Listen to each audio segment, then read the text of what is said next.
భగవంత్ కేసరి సినిమా రివ్యూ. నందమూరి బాలకృష్ణ హీరోగా, అనిల్ రావిపూడి దర్శకత్వంలో తెరకెక్కిన సినిమా భగవంత్ కేసరి. ఈ సినిమాలో కాజల్ అగర్వాల్, శ్రీలీల హీరోయిన్లుగా నటించారు. అర్జున్ రాంపాల్, శ్రీకాంత్, వెన్నెల కిషోర్, మురళీ శర్మ తదితరులు కీలక పాత్రల్లో నటించారు. ఈ సినిమా ఒక action entertainer. Balakrishna IPS officer Bhagavanth Kesari పాత్రలో నటించారు. అతను ఒక పవర్ఫుల్ పోలీస్ ఆఫీసర్గా, అలాగే మంచి కుటుంబస్తుడిగా కనిపిస్తాడు. అతనికి భార్య, కాజల్ అగర్వాల్, మరియు కూతురు, శ్రీలీల, ఉంటారు. భగవంత్ కేసరి ఒక పవర్ఫుల్ మాఫియా గ్యాంగ్తో పోరాడాలి. ఆ గ్యాంగ్కు అధిపతి అర్జున్ రాంపాల్.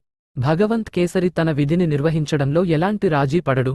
అతను ఎలాంటి ఒత్తిళ్లకు లొంగడు. అతను ఎలా గ్యాంగ్స్టర్లను ఎదుర్కొన్నాడు, అతను తన కుటుంబాన్ని ఎలా రక్షించాడు అనేది కథ.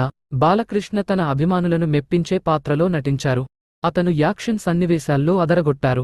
కాజల్ అగర్వాల్ మరియు శ్రీలీల తమ పాత్రలకు న్యాయం చేశారు. అర్జున్ రాంపాల్ ప్రతినాయకుడి పాత్రలో బాగా నటించారు. అనిల్ రావిపూడి తన మార్క్ కామెడీని ఈ సినిమాలో కూడా కంటిన్యూ చేశారు. సినిమాలో మొదటి నుంచి చివరి వరకు కామెడీ సన్నివేశాలు ఉంటాయి. సినిమాలోని యాక్షన్ సన్నివేశాలు చాలా బాగున్నాయి.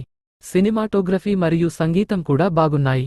మొత్తం మీద భగవంత్ కేసరి ఒక మంచి యాక్షన్ ఎంటర్టైనర్.